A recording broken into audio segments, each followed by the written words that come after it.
Hillary's desperate flailing, shame tactics, conspiracy theories, and Russia bashing.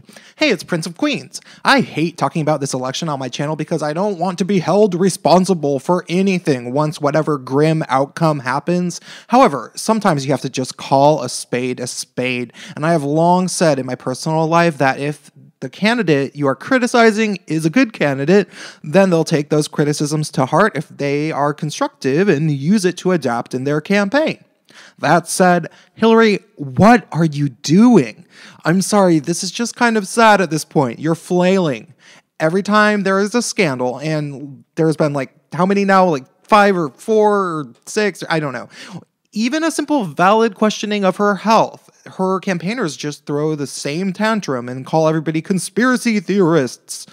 Shut the fuck up. We all saw you have a seizure, cough for 4 minutes straight on stage, and then fucking faint.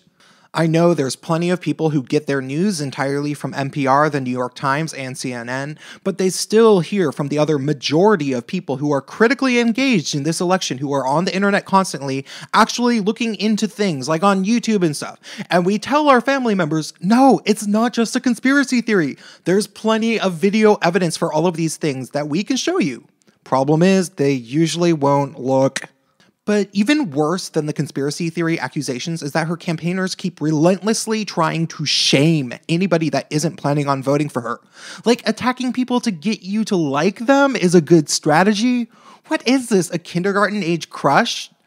Being mean to the kid you liked didn't get them to kiss you then, and it won't get them to vote for you now. This all reminds me of 2 happenings in recent capitalism. First, the music pirating fiasco when Napster first was online in the early 2000s. It practically destroyed the music industry. See, I remember this well because I was really into DJing at the time, and I was in college and lived with a kid who was in jazz school in the dorms, so most of our friends were music geeks. Napster had just come out, so we would spend the average Friday and Saturday night smoking pot, downloading songs off the internet when that was first possible, and playing Tekken 3 and Tony Hawk Pro Skater. It felt like a small version of heaven. But of course, it didn't last long, and the music industry got pissed. I think they passed new pirating laws, and they started coming after college dorm living kids like we were and hitting them with lawsuits, as if somehow suing the people who were most into your music was going to encourage people to buy it. We were like, fuck you. Next, it reminds me of Gamergate a little, which I won't go over the details too much because you guys probably know it, but keep in mind I'm an actual gay video game fan, which I'll get into later. Basically, with Gamergate, when the actual consumers of the product got pissed off at the journalists for being white-knighting douchebags for the feminists who decided to try to take their cultural crusade to the gaming industry, the gamers themselves were targeted by the journalists who all tried to declare that gamers are dead or something within the same day. Or some other nonsense. You should look into it. Purposefully attacking your audience is going to win you any favors. What the fuck were they thinking? Clinton has been doing the same thing this entire election, and it's never worked. But they have barely changed their tune at her campaign. They started doing it first during the primaries by calling Sanders supporters misogynistic Bernie bros. I can't tell if they were just using it as a tactic of hopefully dismissing non-Clinton voters so that the Clinton voters wouldn't listen to the Sanders supporters, or if they were legitimately delusional enough to believe that they could convert people by saying that the only reason that they aren't into Clinton was because they are sexist. I just think it's funny to imagine what they were thinking was going to happen in one of these conversions. Some guy was going to be all like, I didn't realize it, but it's true. I have been a misogynist my whole life, but I guess I need to get with the times and unpack all of that.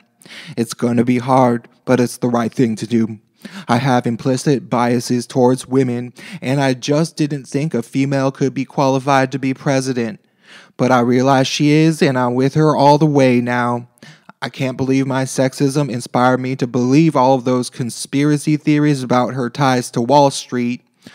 Maybe I should take one of those online courses from Everyday Feminism.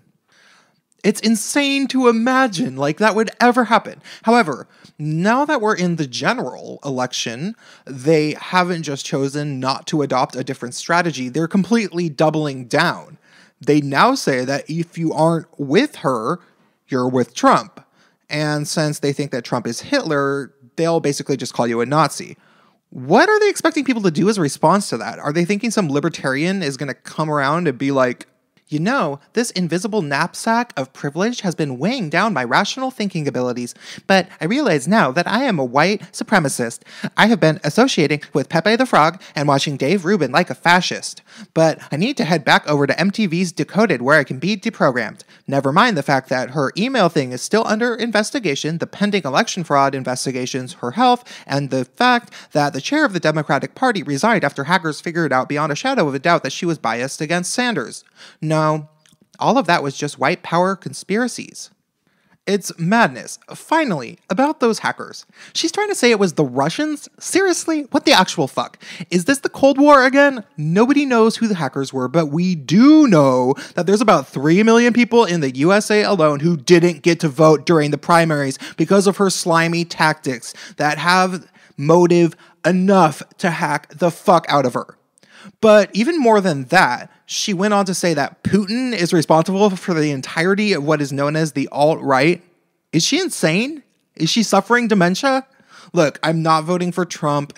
I'll maybe vote Stein or Johnson, but I don't really like either of them all that much either, so I might just sit this one out, honestly. I hate to say it, but this shit is beyond my limits. She's clearly panicking and making it a lot worse, and that is not a good sign for a confident candidate ready to take office.